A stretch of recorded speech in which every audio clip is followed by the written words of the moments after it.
Guys, what's up? It is Doug, and welcome to another edition of Spooky Villages. Hey, Lemax on their website has finally announced the 2026 Michaels exclusives for Lemax Spooky Town, so let's talk about them. All right, guys, starting off with a bang here, we have the Misty Grave Mausoleum. Graveyard fans, you guys are in for a treat this year, and I'm one of them. So we have the Misty Grave Mausoleum. What this is here, it's a crumbling crypt. It looks great, very spooky and macabre. And one of the centerpieces, well, there's two things here. I shouldn't say a centerpiece. One of the big pieces on this is going to be, parts of this is the fountain. And as far as I know, this is the first big Lemax Spooky Town piece that's used a fountain. What I mean by that is it's a piece where the fountain isn't the only, the main part of it. Like last year we had the Full Moon Lagoon, but the fountain was kind of the big, that was kind of the draw of it. This year, it's just an element of it. One of the other big things on this is we have something that Lemax looks to be using a bunch this year on the Lemax Spooky Town, the Michaels exclusive pieces. It's this green ghost effect. It's like this translucent ghost. It's in the doorway here. It looks very spooky. We'll talk about that more here in a minute because it's in some other buildings. I really like how Lemax is trying to introduce new types of effects in these buildings, and I think that this one is going to be a real success, especially as we talk about some other ones here. But I also like on the back here, you have the spinners. And the spinning element isn't anything new. A lot of Lemax Spooky Town pieces over the years have used them, but the difference here is it's a new, like a figurine on top of it. We've had ghosts, we've had, bats are really, they've used those in a lot of pieces, but here we have kind of this green ghost, and they're kind of large actually. I really like the look of it. And this year Lemax has a big one of these as one of their figurines, the Flying Spectre. And so we see him here shrank down with this. And of course, the Flying Spectre would look awesome with this piece, the bigger figurine. And I've got one of those on order. I'm excited to put that with that when I do a review of this piece eventually here this year to show what that looks like. But also here, we have these zombies on the side of these steps that are going up and down. I love this. Very old school looking Lemax Spooky Town piece. So in addition to all of the, the elements here, it's also very well lit, and we have a great soundtrack for this too. Lemax, like in the mainline pieces this year, they have, they've really toned down the talking. It's more like ambient or sound effect tracks to go along with music and other things, and we have one of those here. It's excellent. I cannot wait to get my hands on this piece. This one I expect is going to be a really big hit. Lemax Spooky Town has got some really good mausoleums and graveyard pieces like this, kind of crypts, in their history, and this looks to be another one of those. Next, we have the Macabre Mansion. You guys know, if you watch this channel, I love haunted houses. I'm so happy that we have another haunted house this year in the lineup. And this house in particular, I talked about those green ghost effects. They are very heavy here. We have, there's really 3 of them here. Plus we have the faces in the window, so really 4 scenes of it. But from the video that's on the Lemax site, the ghosts in the window and the other, the 3 of them versus the heads, those look more of like the effect that was on the, in the Mausoleum. I love the lighting here. We have no soundtrack on this, I should say. No soundtrack, no animation. It's kind of keeping in with Lemax in the last couple of years. They've been doing haunted houses more like this versus the big animated haunted houses. And while I do hope we get another one of those big haunted houses, it's been 2020, I think, since we've had a big haunted house like that. I love how they keep doing these. These are great to display.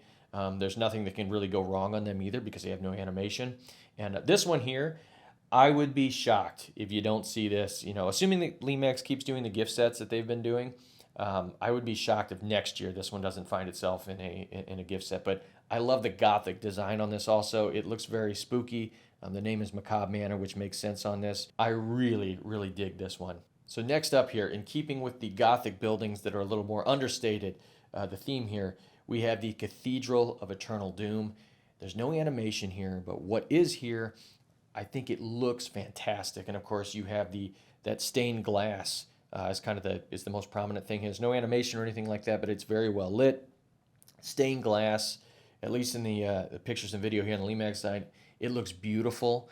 And I like the graveyard scene on the side too, where you have like a reaper out there, and the lighting really helps with that, and kind of it helps to to showcase it. I love when they do that. This one is very, the execution on this one is very well done in my opinion. It's not a crazy piece. It's going to draw a lot of attention to it, with the wild lighting or animation, but the theming here is fantastic. It's another one, again, the graveyard folks, that those of you that really dig your graveyards, you guys are eating well this year. Up next, we have Decay's Roller Rink Rave. So this one, wild lighting. Some of the other ones have been understated. This one is not understated. Really interesting here, though, because those of you that have followed, Lemax, like their Christmas lineup, they've got a good number of like ice skating pieces, and this one follows suit with the mechanism here because it is animated. And how this works is the little figurines, they are magnetized, the bases on them, and they follow some moving magnets there, and it gets them moving around. At least I'm assuming that's how this works because that's how the figure skating pieces work. But we have a Spooky Town version of it here, and I think it looks really good. Crazy lighting. Again, it looks very much like a roller rink. Even though this is, monsters, I guess this is more of it's a monstrous theme here to where it's not supposed to be actual like people there. To me, this looks like it would work great for a Halloween party at a skating rink. That's how I would theme this. The lighting on it, though, great lighting on this, especially at the DJ booth, to where the it looks like he's got some lights set up there and like some stage lighting. Really fun piece. The one thing though this year, we do not have a carnival piece in the Michael's Lemax Spooky Town lineup here, and I guess that this is kind of what I would consider the stand-in because it's not a carnival ride, obviously, but I guess that's what I'm viewing sort of as a stand-in in lieu of that. I think this is a very well done piece. It's probably not going to be for everybody, but I do think that actually this would work in to more themes than one would initially look at. Because also, assuming that the scale here is like the other figure skating pieces or the ice skating pieces they've done, unlike Monsters Ball, where you have the gigantic figurines, these figurines are more in line with the other scale of things. So I think this would work with, you could use it in like an amusement park if you wanted, but I think it would just work great in a town setting. It looks like a big like Halloween party vibe. Next, we have Madame Estella's Seance Services. So this piece here, Lemax has done a lot with this theme. I don't exactly know what you call the theme, but it's like the kind of like the occult theme here, where you have like the tarot readings, and here you have the obviously as its name, the Seance Services. There's actually a seance that is going on here in the middle of the scene, which is really cool and well themed. But they've done a lot with this theme, and this one is kind of like a centerpiece for it. If you follow that, one of the big things here, this does have animation, has a soundtrack too. You have a Ouija board on top, and it's going back and forth, at the top there, and where it shows "Get Out." I really dig the eyeball that creepily moves back and forth. Another effect they use here that I think is very well done. They've done this recently, but is this hologram effect to where this portrait here, if you look at her from certain angles, it looks like just a portrait, but if you look at it from different angles, you can see it changes, and it's a spooky picture.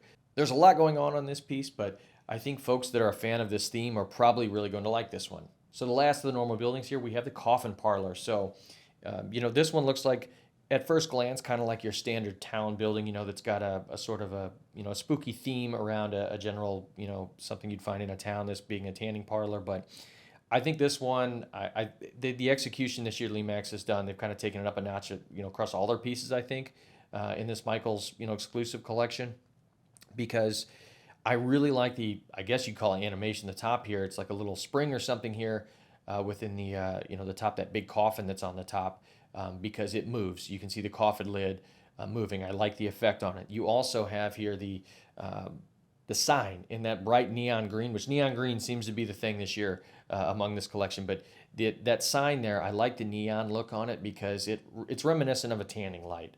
You also have an internal scene here, yeah. So I think the execution on this piece is good. It's a town piece, but I like what they've done here. So we have one table accent piece this year. That's the Broom charging station. Not a lot to say about this here, but it looks cute. I like how that it does light up, especially given it's a charging station.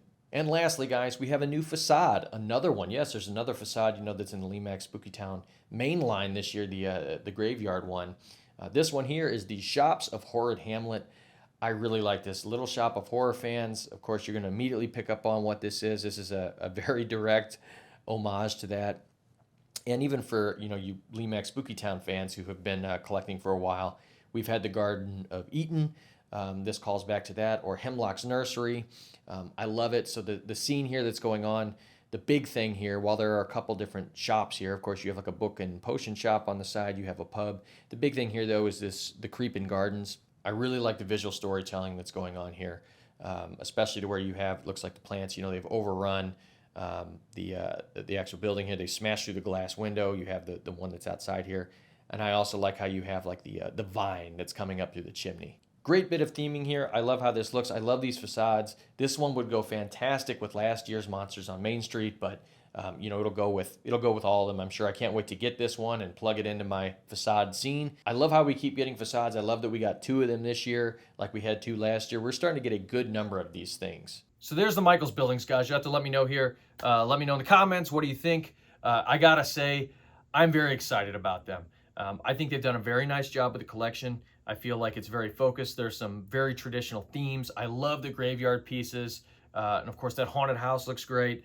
I just think that, the pieces are well done. And I really like that green kind of eerie ghost thing that some of the pieces have going on. I think that's an effect we're going to see used, to good effect, no pun intended there, in the later years coming here. I cannot wait to get my hands on these pieces when they release at Michaels and start doing the review. So thank you guys so much for watching. Thank you to my Patreon supporters. Let me know in the comments here below, what do you think about the collection that's available at Michaels this year? I'm interested to read those comments. Thank you guys so much, and I'll see you soon.